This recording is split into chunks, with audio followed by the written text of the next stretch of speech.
My name is Lisa Kivrist. I'm on our Wisconsin Women in Conservation team with a fabulous team of women throughout the state with our 4 partner organizations. Hey, WeWiC folks, give a wave here. We are here to help each other, help you, and together to connect our education passions in conservation in Wisconsin. So this is our spring meetup for our WeWiC Educator Network. Welcome. We have been doing these for the last almost 2 years now, twice a year in the fall and the spring, to have the opportunity to connect, to learn together, to meet each other, and to really rekindle, and especially this time of year in the spring, to revive, reboot. I know we're all ready for spring. The reasons and the passion into why we do what we do and why conservation education is important to us, to spreading the mission of stewardship on our fine state. But in particular, this is a unique gathering under the WeWiC umbrella, and that we're particularly focusing on women landowners and how we can better support women landowners. So this is one of the events we do with WeWiC that is open to both men and women. So a shout out welcome to conservation men who are joining us here, educators who share our passion for working with women landowners, and we will roll. So again, we have our full WeWiC team here, and we always have a wonderful active chat. So please ask questions. We'll be throwing a bunch of links into the chat. So we want to keep this as fun and interactive as possible. Thanks for folks for introducing yourself. Oh, and Lisa Moore, indeed, happy International Women's Day. I would like to say that we did all this as one big planned effort. Sure, but it's all appropriate, and a little bit of a serendipity is what we're all about here. So excellent, indeed, happy International Women's Day to gather as this fine group. So a couple of quick things, housekeeping wise, is again, please keep active in the chat. We will be keeping an eye on that. If there's any questions or anything like that, we'll be sharing different resources. And for fun, as we all are dreaming about spring, especially me here in southern Wisconsin outside of Monroe with a snowstorm apparently rolling in tomorrow. But Kirsten, if you could run the first poll, what's a sign of spring folks have seen? Have you seen something green and growing? Pick one that speaks to you. Birds migrating home, mud. We're almost in that season, or maybe we're in that season, or better yet, have you seen something blooming? We are all ready for spring and summer and things like that. So yeah, give us a shout out there. And what do we have? We have, all right, a little bit of everything, particularly mud and birds migrating. Yes, indeed, we are all ready. Excellent. Oh, and lucky people, some people have seen some things blooming. All right, welcome everybody. And I am going to first turn things over to our Wisconsin Women in Conservation Project lead, Esther Shekina. She's with the Michael Fields Agricultural Institute, one of our partners. And we truly wouldn't be here today, and this program wouldn't be what it is. It was originally 3 years. Now we're extended to 5, thanks to NRCS, without Esther's leadership and keeping us all organized and on track. So thank you, Esther. She's going to give some quick context for folks new to WeWiC and also share a preview of lots of exciting events coming up this summer that we look forward to seeing you at. Thank you, Esther. Sorry. Thank you, Lisa. I didn't realize I was muted. I am going to share my screen now. Hey, everyone. Good morning. It's so nice to have you all here. We meet twice a year on the Zoom space as the Wisconsin Conservation Educators. And I'm so glad you're all with us today. There are more exciting, as Lisa said, we have exciting events coming up in the year. And there's like a big conference that we plan for the educators coming up in April. We'll talk all about that. So with a warm welcome, I want to celebrate the Women's History Month, and our fabulous Chris Marion designed this for us, and inviting you all for this Zoom webinar today.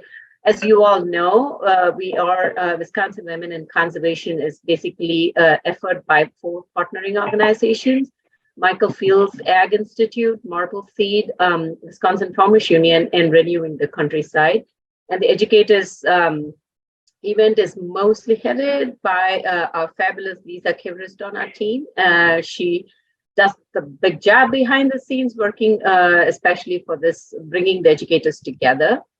And I also wanted to introduce our fabulous team of coordinators who are the boots on the ground. Noemi Serrano, Kirsten Slaughter, Alicia Rasvi, Sarah George, Elena Byrne, and Stephanie Kaufman. Hey, if you all can wave and say hi to the team, we'll be glad. These are the people you'll be working with on the ground if you ever want to work with women landowners and Vivek, getting in touch with Vivek and working with women landowners. These are the faces that you will come across. So Wisconsin women landowners, Vivek works with women landowners, giving them a safe space to share stories and connect. We've seen that it's the learning circle that we really enable is a place where people show their vulnerability so soon. They are in shoulder to shoulder with other women, supporting, motivating one another. They find a network of peers and professionals because we try to bring everyone together in that space. And they learn together about building a healthy soil. They get support for conservation plans, technical help, and we collaboratively steward our land for future generations. So Vivek, as Lisa mentioned, began our efforts in the October of 2020. And we're almost like 2 years down. And we got an extension to go on till 2025. We work in 6 tri-county clusters now. And so we'll be winding up these 6 tri-county clusters in the sense of not literally winding up our work. The work will continue. We'll still enable the networks to be functioning in these 6 tri-county clusters, but we'll also be adding 4 new tri-county clusters in the October of 2023, and which we'll be moving forward for the next 2 years. So there's going to be a new group coming up, and we still have not finalized the tri-counties, but we are excited to be working with you all, especially together, bringing the resources and the help that we can provide to those women landowners in taking better care of their land. There's events in 2023, most of which have been planned.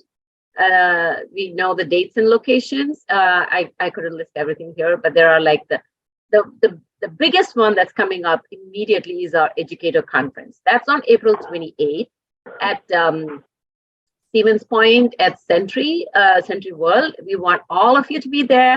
It's going to be an exciting time. It's not going to be the routine conference setup. We've got something planned, which is going to be new, and it also gives you the skill set to how to work with women landowners, which we've been, we've been successfully trying to emulate. You'll have the best, you can learn from the best minds on our team based on their experiences and also their skills that's already with them. So please come, register. Registrations are open at www.vivek.org.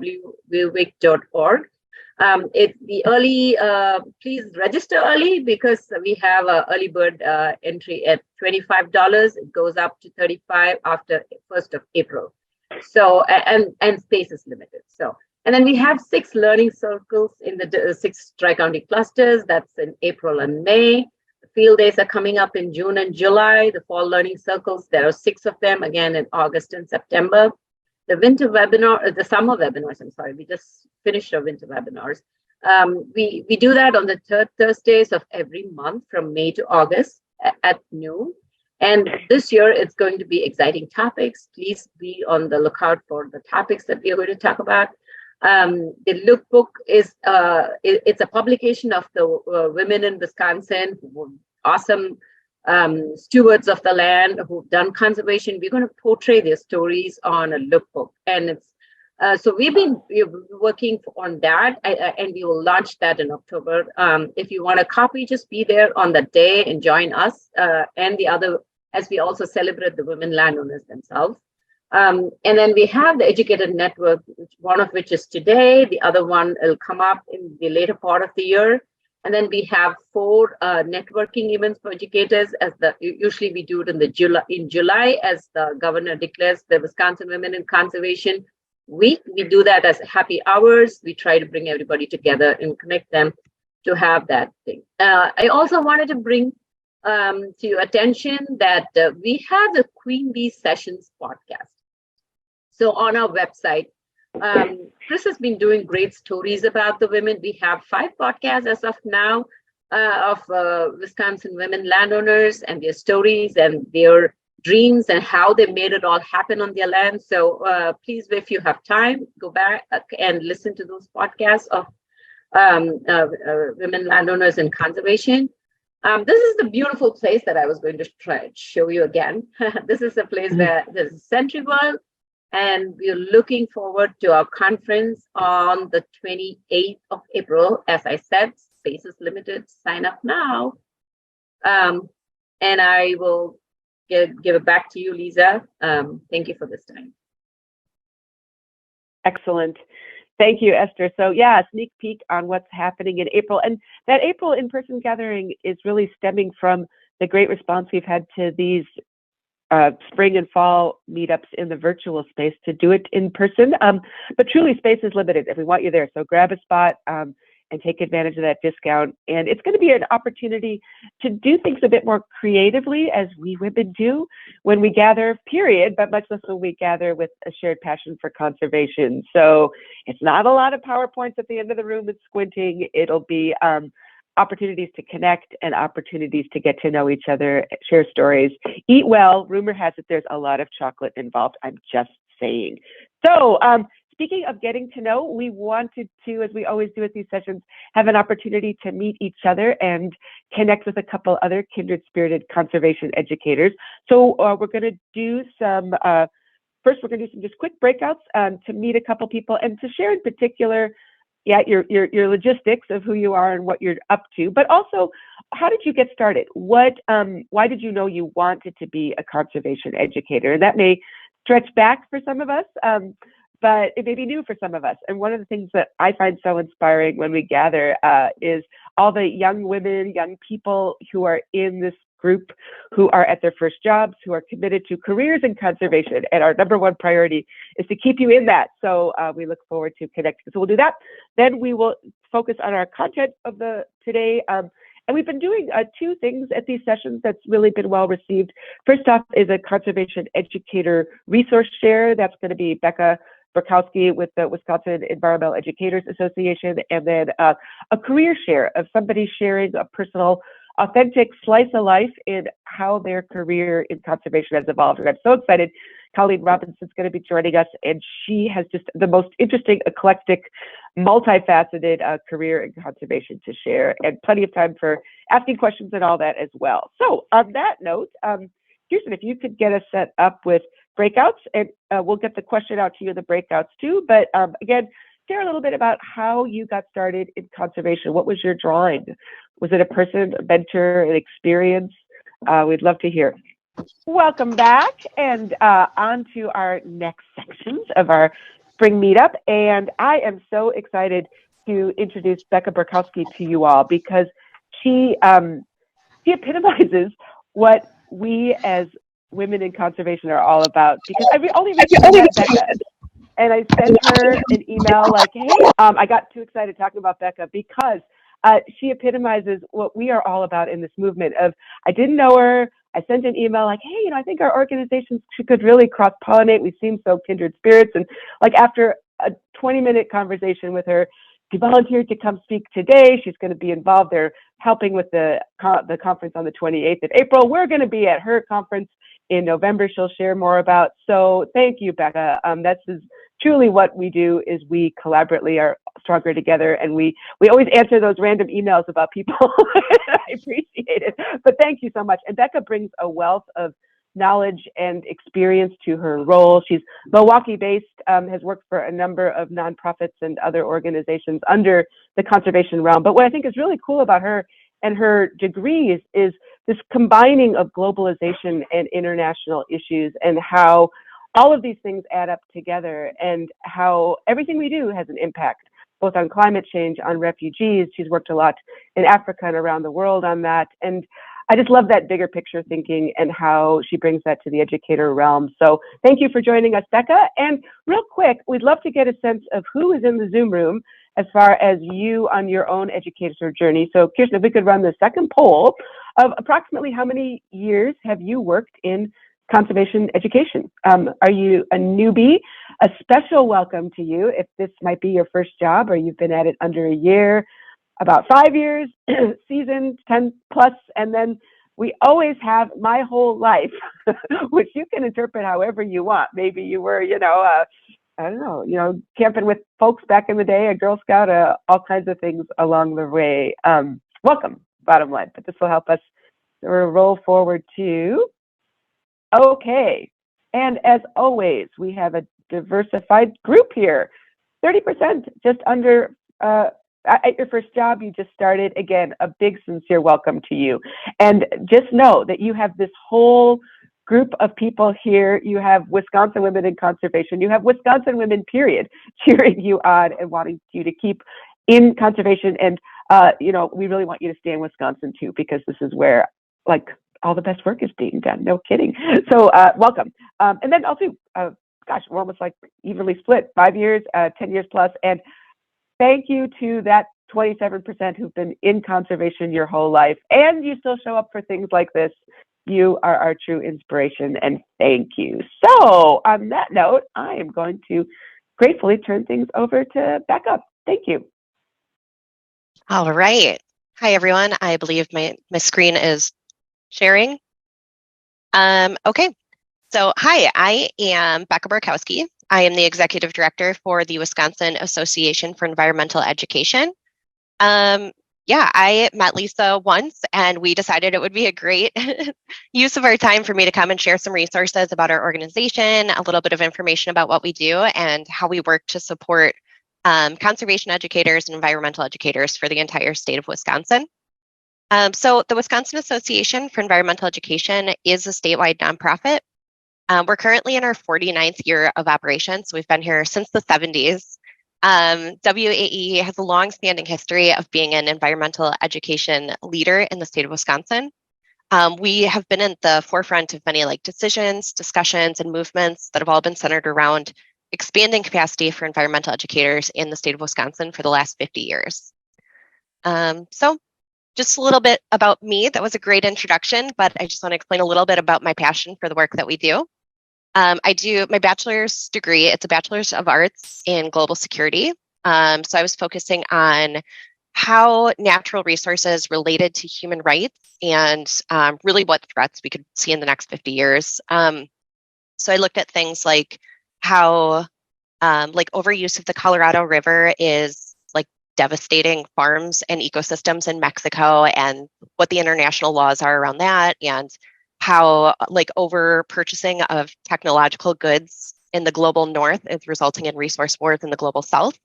And that interest really came out of my work with refugees from Asia and Africa. I was working with people who were fleeing resource wars. They were being forced to go mine minerals to basically make computers and cell phones and stuff. And it was very sad, but it inspired me to get into conservation work and to become an advocate for environmental issues. So after that work, I did go for my Master's of Science degree in environmental conservation. And that was because I wanted to build some more technical hard science skills so I could really force myself into the conservation field. Since I didn't have a science bachelor's degree, I felt like it was important to do that for my master's. And this is an amazing program in the Nelson Institute. If anybody's thinking about a master's degree, it was awesome. I cannot recommend it enough.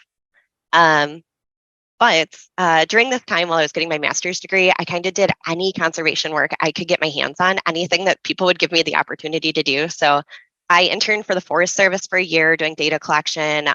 I consulted for a nonprofit to build a conservation plan for endangered lemurs and rainforests in Madagascar.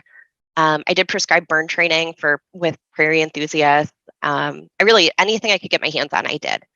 But each and every one of these roles, there was a very central common theme, and that was the importance of community involvement and community education to address any of these issues.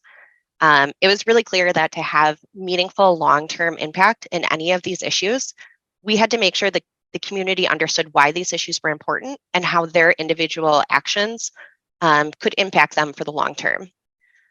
So that kind of led me into my current roles. I'm a regional editor for the Green Future magazine. I am the program coordinator for Green and Healthy Schools Wisconsin, and that's through the Department of Natural Resources. And I am the executive director for the Wisconsin Association for Environmental Education, which I'm going to abbreviate as WAEE because it is a mouthful. So WAEE's vision is absolutely tied into that personal connection and motivation of inspiring community-led action. I feel that the best way, again, to teach conservation is to clearly communicate why conservation or climate change or land planning is important to each and every person that you're trying to reach. So you need to find that connection, and you need to tie your message into each person's individual values to really have that impact. WAE's vision is to create an environmentally literate, action-oriented community that communicates, connects, and advocates for a sustainable and resilient Wisconsin. Success in our vision means that people in the entire state of Wisconsin will understand why our natural resources are important to everyone, and that we will all work together for the best interest of our natural world. We are also working very explicitly to change the representation or the face of environmental education and the conservation field in general. We acknowledge that the current conservation field does not represent all communities. And to truly accomplish our vision, we feel that we need to explicitly work to make the field more diverse, inclusive, and accessible to people of all genders, races, and abilities. So this is a very, very lofty goal. We know that, but this vision is what keeps us working every single day to try to build a more resilient and sustainable Wisconsin. So what is WAE? The very bottom line is that we're a membership organization, and we use the power and the influence of our membership to promote responsible environmental action, elevate voices for environmental justice, and celebrate excellence in the field of environmental education.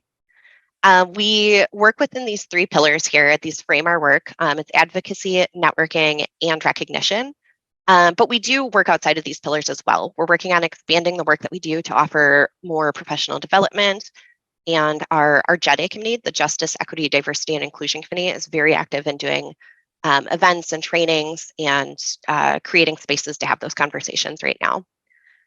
So we've had pretty limited capacity until recent years. We've just expanded our board and maxed out the number of board members we have. And I am the first executive director WAE has ever had in 50 years. So we have some really big, exciting things happening, and we're trying to expand what we do. So I'm just going to dive into our pillars a tiny bit. Our advocacy work is one of the most unique aspects of our organization. There's not a lot of environmental education organizations or nonprofits in the state of Wisconsin that work very explicitly with legislators and at the Capitol to try to make sure that there is funding and resources for environmental education, and that these things are on the minds of legislators. It's a big project that we do. But we also try to inspire our members and the larger community to be advocates and to also reach out to their legislators. So one example is we just had this advocacy panel at our fall conference in last November. And we did have a state representative there. We had some county board supervisors. We had students, professors. We had a member from Wisconsin Green Fire there. We tried to get this diverse group of people to have a conversation about how every single person in our audience can advocate in their own way, regardless of like age or career stage or really anything. Every single person there could advocate for the importance of environmental education. We also work to host events. We just planned this Conservation Lab Day. We planned this meetup at the Capitol where we scheduled these meetings with our state representatives, and we wanted to go have these conversations with them in person to explain that these are important issues to us and that our votes kind of depended on, the importance of this to our legislators, really. That did get canceled that day. That was on February 22nd. That was the big snow and ice storm we had a few weeks ago. So we're working with the Wisconsin League of Conservation Voters to partner for Conservation Lobby Day that's going to be happening in April. So if you're interested in advocating for these things or getting involved in the political realm of environmental education or conservation in general, please follow along with us and feel free to attend that. It's going to be a really big, awesome day. For networking, we have a few specific groups that support environmental educators in different ways. The Nature Center Collaborative is really a way to communicate across the entire state for all nature centers. We're working to build capacity and collaboration. One great example is during the height of the COVID-19 pandemic, all the nature centers closed down and everyone was panicking about how they could still do programs and do so safely and responsibly. So we made sure to spread those resources and suggestions and protocols across the entire state to help nature centers reopen and support them to do so safely. TENFI is the Teacher Educator Network for Environmental Education.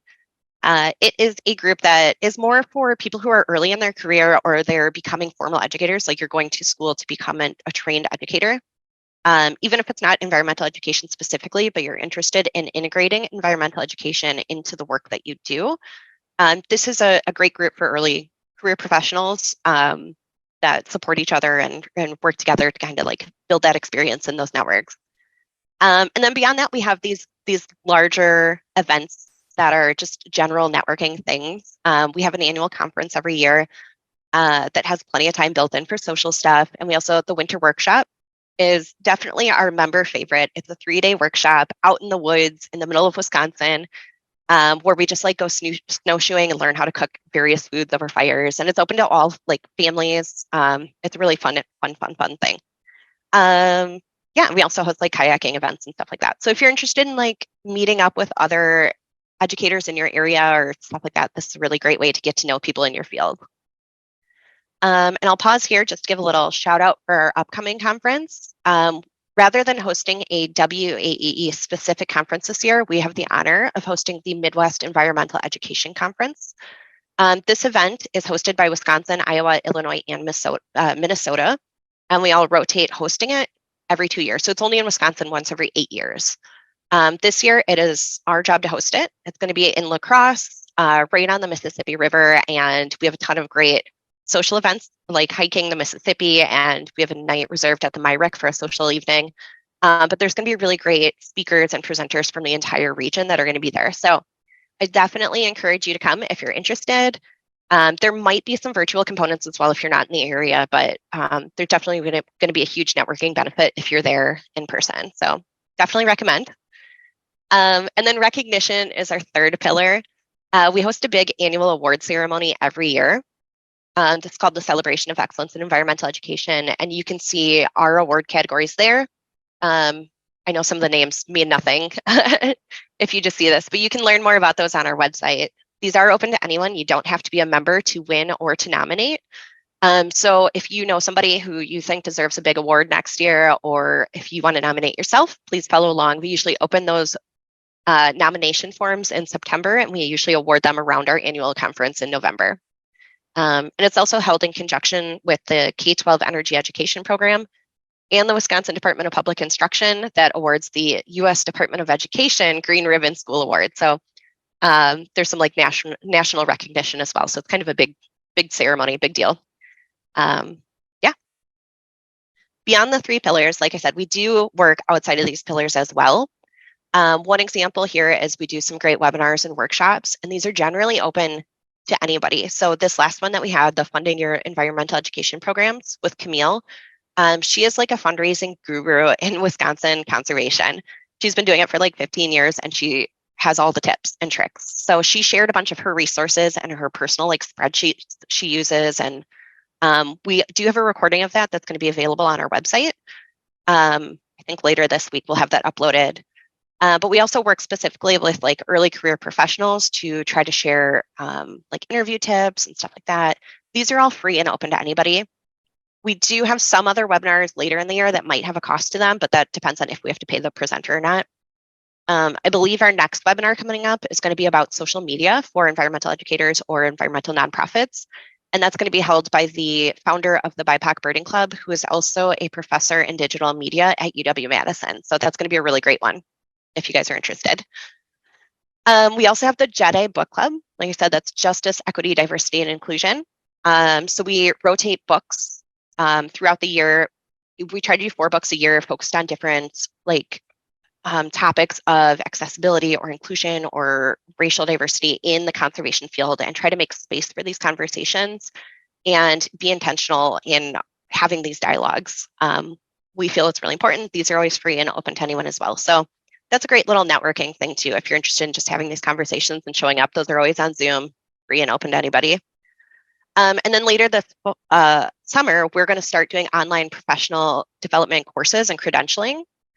So we're building a website right now. We're going to have courses. These are our first 2 courses we're going to pilot. JEDI and EE was put together by the Center for Diversity and the Environment, Eco-Inclusion, and Justice Outside. And then the guidelines for excellence are put together by the North American Association for Environmental Education. And it's just like guidelines on how you can be the best environmental educator, but that's going to be taught by a professor from UW Stevens Point. There will be a small cost associated with these. It just costs money for us to run the program and to pay the facilitators. But if any of you are members or become members, you get a very deep discount on those or anything else that has a cost associated to it. Which brings me to my call to action. If any of you are interested in this work, or you support the work we're doing, or you love these resources and you want to support what we're doing, I encourage you to become a member. We do have a sliding scale membership cost between $20 to $40. We prefer people buy at the $40 level, but it's no questions asked. If you can't afford that, the $20 level is fine. And then you can also just become a friend of EE if you want, if you're not ready to become a paid member.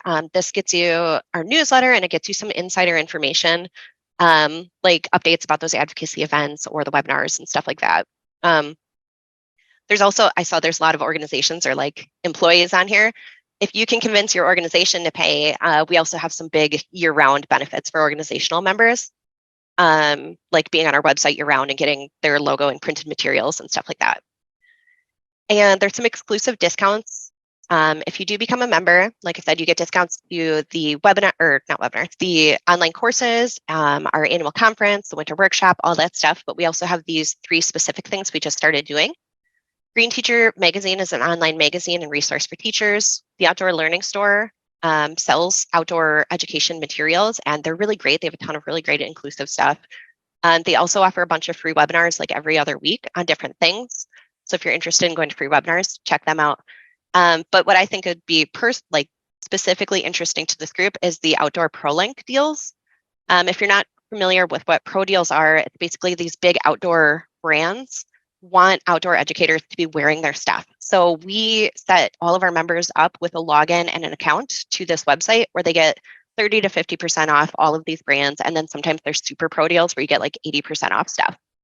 Like next month, I'm buying a kayak and I'm getting it like $200 off. So that's definitely, to me, worth the cost of paying $20 or $40 for a membership. If there's any shopping you're planning on doing soon for stuff like that. Yeah, so with that, I will say thank you. I am sure I maxed out my time there, but please reach out to me if you have any questions or if you want to get involved. We're always looking for committee members, and we do a call to join our board once a year. I'll also be at the Wisconsin Women in Conservation Conference in April. I'll have a table there, so please come up to me and meet me. I would be happy to meet you all and network with you. Thank you. Fantastic. Thank you so much, Becca. A couple questions were in the chat. Could you just share again that really cool, I think it was your master's you did in global security. Where was that at? Or yeah. You said? Well, my bachelor's degree was in global security. That was at UW Milwaukee. And then my master's degree was in environmental conservation, and that was through UW-Madison. That one was amazing. It's only an 18-month program, and it's non-thesis, so you do have to work with an organization and to do like a field project, but you don't have to do like a huge thesis paper before you graduate. So terrific. And speaking of paper, there's a message in the chat from Carolyn who works in Central Sands and was really interested in your capstone project. And is it published or online somewhere? And I'm sure other folks would too if you could pop in there. Terrific. Yeah. Oh, yeah. Questions? Go ahead. Oh, please. And maybe the questions for Becca right now we'll circle back to at the end. Excellent. Well, on that note, thank you again, Becca. We will move to Colleen Robinson on our career share portion. And this will be a little bit more informal Q&A. So I'll kick things off, but please put things in the chat or feel free to unmute yourself and shout out too. But as I was mentioning in the beginning, Colleen is a great person to have here for our career share because she just has worn so many hats, and her whole life's work has added up to this beautiful portfolio of different experiences that led her to, which she will share more on, starting her own company. And I find that really inspiring in the conservation space. People are, of course, starting companies all the time, but I think people who start businesses under the conservation umbrella do it with a really intuitive blend of need and vision and making it their true livelihood as an entrepreneur. So thank you so much, Colleen. I wanted to quickly to share with Colleen, share with you all, because I couldn't even remember all these. All of her experiences include One, being the education program coordinator for the Friends of Pheasants Branch Conservancy in Middleton, where she's based now. Two, education and outreach specialist for the Wisconsin Department of Natural Resources Forest Health Program. Three, communication manager for a progressive national nonprofit called the Forest Stewardship Guild. Four, Wisconsin Master Naturals course developer and instructor. And four, certified mindful outdoor guide and wellness business owner with Nature's Good Company, LLC. So thank you, Colleen. And if we could kick it off a little bit with the question we were asking in the beginning of how did you know that you wanted to have a career in conservation, and sort of what was your first step, your first job? Thanks, Lisa. Thanks, everybody, for having me. I feel like I'm speaking with a family of women in conservation here, and I'm just filled with gratitude about that. So thanks for gathering and welcoming me. I was talking to my breakout group about how I've always considered myself somebody who belongs outside. And ever since I was a little kid, I was out in the backyard or across the street or at the lake exploring. And I joke with my friends that taking a walk with me is like taking a walk with the dog. And it takes 2 hours to go a mile because I'm like looking at every little thing. And I've just sort of always been that way. I get filled up by what I see and sense in other ways from nature and my context and surroundings. And that includes humans as well. I'm supernaturally curious. And so I've always been in this place where I love to explore. I experience a lot of wonder, and then I want to share that. And so I remember thinking about in high school what my next move would be and what I wanted to study. And my original plan was to go into criminal justice for environmental law and make a bunch of money. So then as an attorney, I could retire at like 40 and then go spend a lot of time outside and caring for the environment. Because that, in my mind, didn't pay any money. And I started out in family law and a criminal justice degree at MATC that lasted about a semester. And my family law office work lasted about 2 years. And then I couldn't do it anymore, just continuously helping people get divorced and fight about couches and furniture and so forth. And so then I started looking for an undergraduate degree, and I found natural resource management and environmental education and interpretation bachelor's at UW-Stevens Point. And I remember being in my bedroom when I learned about that degree and jumping up and down thinking, there's a degree that's called environmental education and interpretation.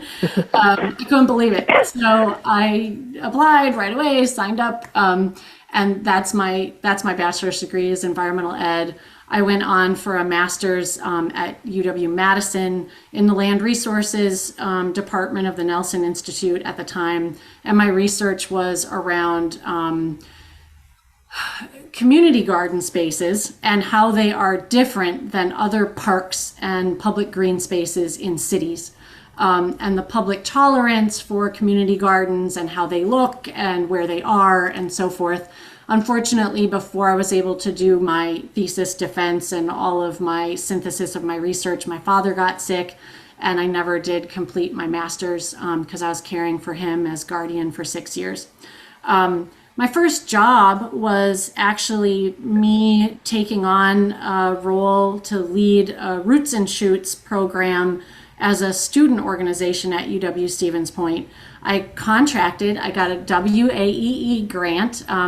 Actually, it was a WEEB grant, Wisconsin Environmental Education Board grant. But connections from WAEE helped me a lot with that. And I won a $10,000 grant to both recruit and then train 2 new Roots and Shoots student organizations in the state after having launched one at UW-Stevens Point. Roots and Shoots is a grassroots environmental and humanitarian program through the Jane Goodall Institute. And that program shows up in a million different ways all around the world. And at Point, we made it a student org for students to be able to practice environmental ed in local schools. So that was, I would say, the first work that I did. And since then, I've, like you said, worn a million hats. Today, currently, I am the communications manager for a progressive forestry membership nonprofit called the Forest Stewards Guild. And way back a little bit here, I put the link to the Forest Stewards Guild in the chat. Their vision is ecologically, economically, and socially responsible forestry as a standard from coast to coast. And I joined the Guild after having been 10 years in the Wisconsin DNR as education and outreach specialist for the Forest Health Program in the Forestry Division. And I helped the Forestry Division come up with their 5-year education and outreach plan as well, strategic plan. And this was during the Walker administration. We, as an agency, were instructed to take down all of our climate change related websites.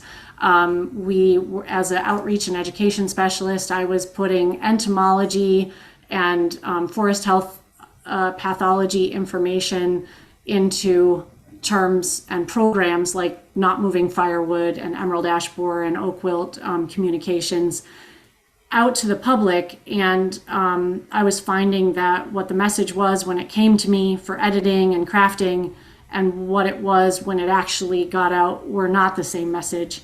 And it was really starting to deflate the impact I felt like I was having. And so moving to the Forest Stewards Guild, who is really a community of people doing forestry and other natural resource management differently, was really, really exciting. And now I feel like I can speak truth, and I can speak truth to ground practice. And it's really an incredible community of all natural resource managers and professionals, not just foresters. So if you're looking for like-minded people who are looking at triple or more bottom lines in natural resource management, it's a great community of folks looking outside the box.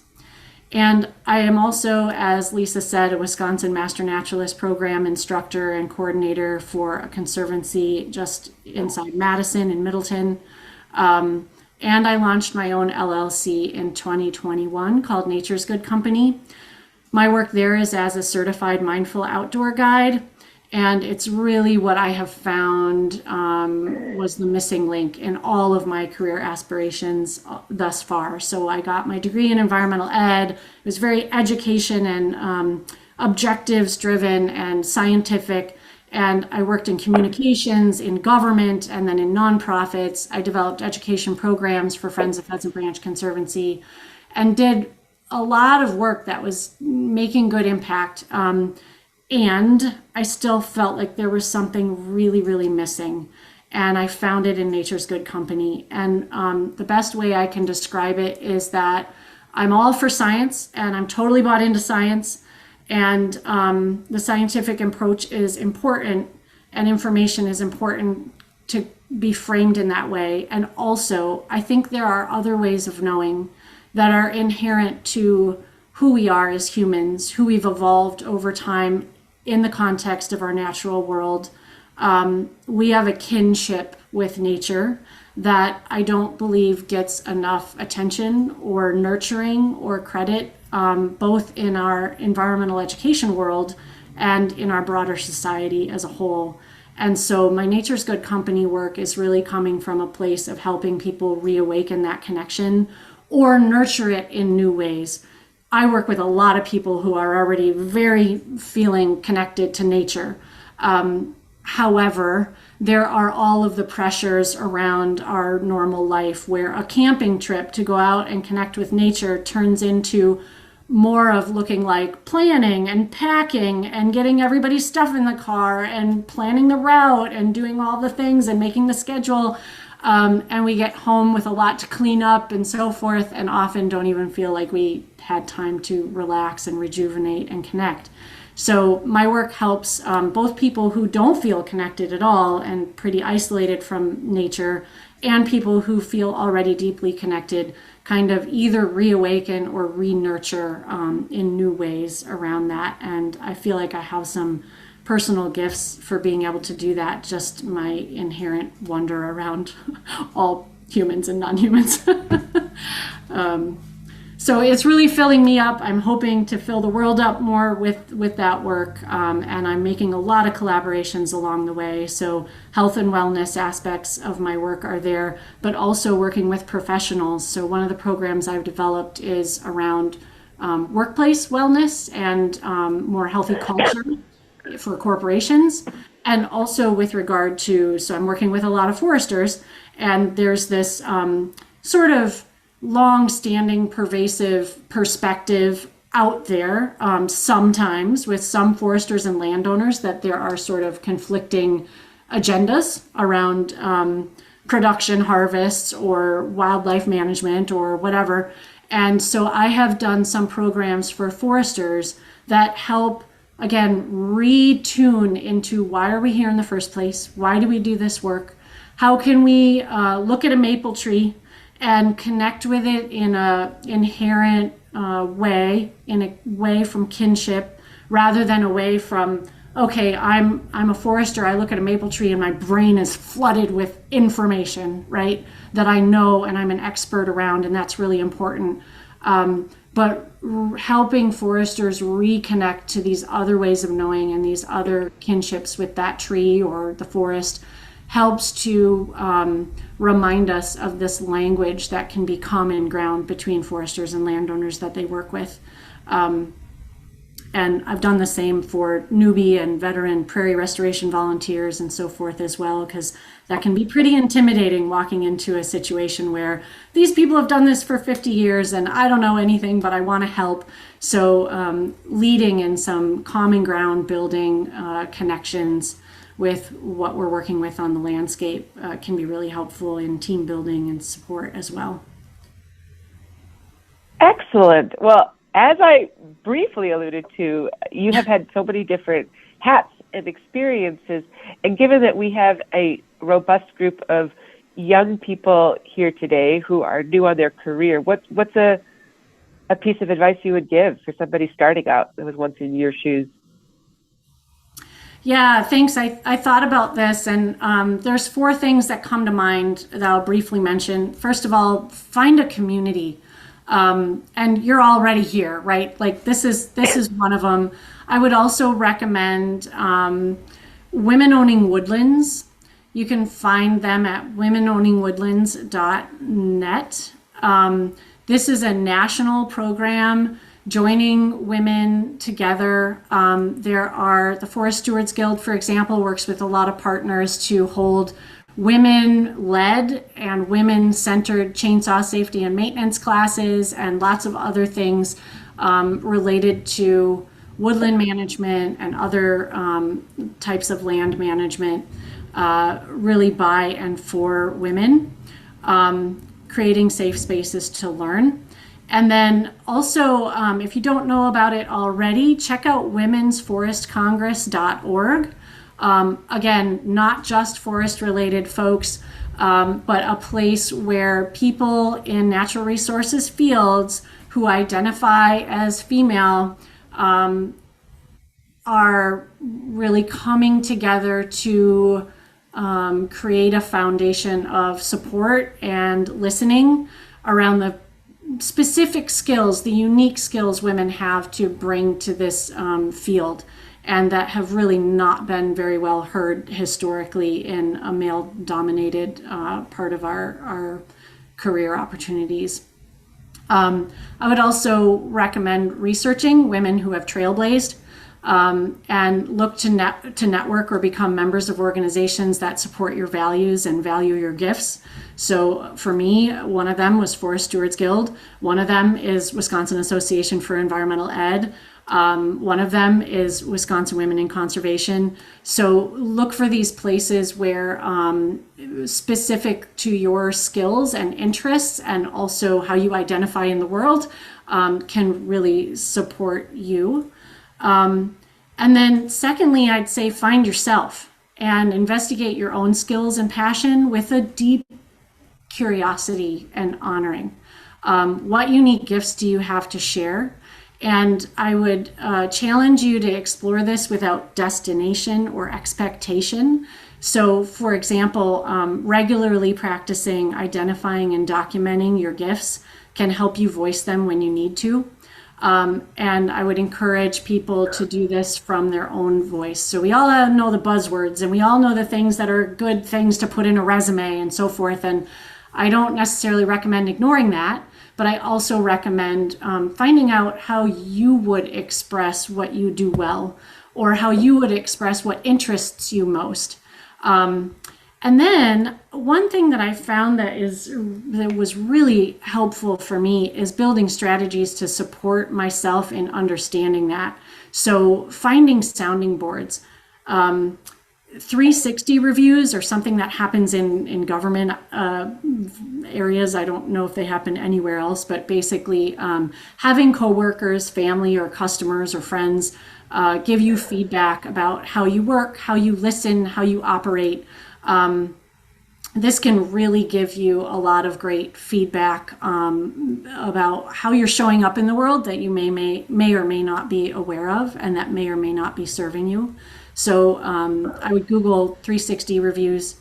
Also, setting up accountability sessions. One thing that I have found for women in particular, and this is somewhat of a stereotype, but I think maybe we tend to just be more prone towards multitasking, or maybe it's related to our roles that we're sort of naturally taking on in society or family. But having accountability sessions, and Lisa and some others on the call might be aware of this, but I lead, and I know the Soil Sisters and the Driftless lead also sessions where you can come together really briefly and declare some things to accomplish that are maybe taking away your productivity. Maybe they're distracting you, maybe they're sucking your energy because they're just always sitting there and not getting done. And having a small community of people to be able to come and check in with on a regular basis, very briefly, because we all have a busy life, and declare a something. Again, trying to stay away from this all or nothing situation and create somethings and win-wins for ourselves. And then accountability of checking back in with that group and celebrating these things that you've accomplished, whether it's what you declared or something else, always finding something to celebrate. That has helped me stay really motivated in projects that I do, initiatives that I want to start. I have a whole big collaborative lifelong dream that I'm working on right now that has to do with partnering with land and people for the greater good of humans and non-humans, but I don't have land to implement this on. So I have a lot of work to do in terms of partnership building or looking for land or finding funding, lots of different elements of it. And I need accountability to be able to take these very small steps in that and not get way out ahead of myself in that project. So that's been really helpful. And then I would know your context as well. I feel like world consciousness is shifting. Women in particular, I think, have perspectives and skills that are becoming more valued as the recognition for the need for them is increasing. I think by our nature, women incubate creativity, grow it over time. We listen to needs, and we embody change pretty easily. And results and product only driven success is sort of breaking down. And we're more and more needed in this space to step into a shift that's happening.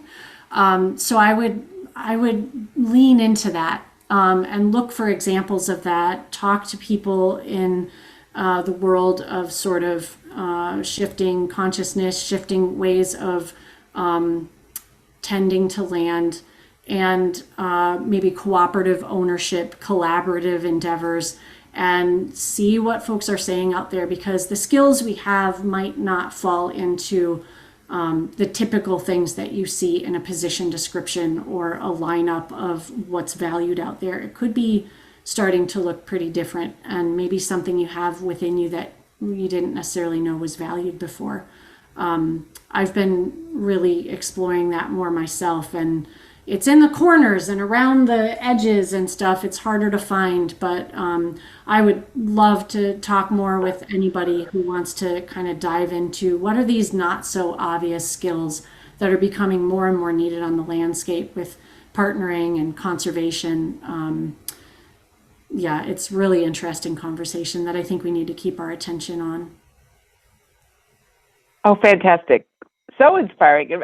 I had another question for you, actually, Colleen, but you kind of already answered it in the sense of how do you keep going and how do you keep your passion going? But it's clear, like, you always have something new that you're interested in and learning and researching and things. So fantastic. And folks, please ask questions, for both Becca and Colleen, and put it in the chat, or if you'd like to just unmute and give a shout out, please do that as well. We really appreciate it. And this is a great inspirational boost for everybody because it's a long group. I think Rebecca was asking about accountability group. I think what Colleen was talking about is that to organize something. We have some things locally. It's just like a group of women getting together and making sure that you set on track. I don't know, Colleen, you've got more to share with that. You've been involved in that space for a while. Yeah, I learned about it from a coach a long time ago and then started just implementing it with a few of my friends. So the way that I've been doing it for about 8 years now is every single day, Monday through Friday, there's like 4 of us, just friends of mine, who get on a call. 9:00 a.m. we call into a free conference line. It's not a 1-800 number, but it's free to like run. And we just get right to it. It's not a time to chat necessarily. It's just a time to make a declaration of a something. Again, something we wouldn't otherwise be doing. I can't like declare something I got to get done for work today because that's going to happen regardless. But something that's been maybe on my procrastination list or sucking my energy, right? Maybe it's something in the closet, like there's this closet that needs to be handled and cleared out. We declare something and then we celebrate anything that we accomplished from the day before, and then we get off the call. So it's very focused. It's supporting us to ensure that we do celebrate, even when we don't accomplish the thing we happen to declare. We find things to celebrate because we've all accomplished something. And sometimes it looks like a something to do, and sometimes it looks like a nurturing, right? Like some days I declare to remember to breathe because I look at my schedule that day and I'm like, I'm going to forget to breathe, or I'm going to forget to drink enough water, or I'm going to forget to get up and move my body. So it's really incredible. We have deepened our friendship. I look forward to those calls every single day. When people can't be on, they aren't. It's not a big obligation pressure thing. I welcome more folks if you're interested, or start your own. The Soil Sisters is a group in the Drift list. I think most of the people involved in the Soil Sisters seem to be in the Greene County area. But it isn't certainly restricted to that. And with Lisa's kind of leadership, have also started a similar accountability group. They meet for a little bit longer every week and have some documentation and a shared drive as well for declaring and celebrating and so forth. But it's meant to be simple, it's meant to support, and it's meant to help us clear these things that keep us down in some way or other. Fantastic. So please, keep questions and ideas going in the chat. And Sue Nelson had asked earlier on if we can send out the links in the chat, which we will gladly do via a blog post with the recording as well. So, and a lot of things we're talking about in these organizations, like Colleen mentioned, Women Owning Woodlands, will be at the WeWick Educator Network Conference along with Becca on the 28th of April. So another shout out there. This is exactly the kind of spirit that we've been curating in the virtual space and have the opportunity to do it in person there. So excellent. So please, any other questions, give those a shout out. And I also want to, as you can get a sense, Colleen and Becca are both multi-talented. I know Colleen is also a great musician and runs a bluegrass band, Strings to Rome. So if you could stick that website in the chat, Colleen. I know she plays at Brick Cider in Mount Horeb. She's going to be playing at our, we have a Soul Sisters event here in the Monroe area at the Art Center on June 3rd, our Soul Sisters Taste of Place. So come on down and hear her play and celebrate. As you were saying, Colleen, we need more of that. So excellent. All right. Any other questions or things to share? If there's other things you have going on, now's a good time too. And we'll be doing this type of virtual connection again in November. I'll make sure to let you all know that. I will put the band information in the chat right now. We are also playing at Brick Cider in Mount Horeb this Sunday from 3 to 5 if you're near Mount Horeb and you want to come check us out. But the band website has our full calendar on there too. And I don't yet have the one in Monroe on there, so I gotta put that on there. Yeah, and speaking of sharings of information, a plug to join our WeWick listserv. If you just want to send an email to info@wewick.org, we will get you on there. Everybody here should already be on the WeWick database and mailing list and getting the newsletters and that whole list of events that Esther briefly spoke about. You'll be getting more detail on that as they go live. But the listserv is a great ongoing way to share information, things happening locally, needs, questions. That's not just for educators, it's for any women landowner, women in conservation in the state. So, yeah, if you just want to, again, pop an email. If you're not on there already, it kind of varies sometimes in activity, but you would know. Send an email to our main email at info@wewick.org that you want to join the listserv, and we'll make sure to get you on there. And thank you to everybody. Thank you, Becca. Thank you, Colleen. And we look forward to seeing y'all in April. And thank you all much. And we will look forward to crossing paths. Happy spring, everybody.